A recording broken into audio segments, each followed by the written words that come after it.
Благодарение на подготовката си в 13-то основно училище, нашите ученици се явяват на състезания и олимпиади и печелят медали и купи, не само на регионални, но и на национални състезания. Но това ли е най-важното? В нашето училище сме създали приветлива и уютна среда, за да намалим стреса и да осигурим комфорт за децата. Също така всяка класна стая в училището разполага с модерен тъчскрин дисплей, който предоставя възможности за по-лесно и ефективно учене. Но това ли е най-важното? Учителите в 13-то основно училище редовно участват в програми за повишаване на квалификацията си.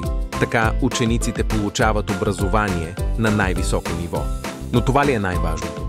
През учебната 2024-2025 година ще стартира поредна иновативна паралелка по математика, включваща работа с роботчета. Освен на иновации, сме заложили и на паралелка с народни танци, която предлага забавен и образователен начин за учениците да изследват танцовото изкуство и културните традиции. Ние в 13-то основно училище знаем, че всичко това е важно.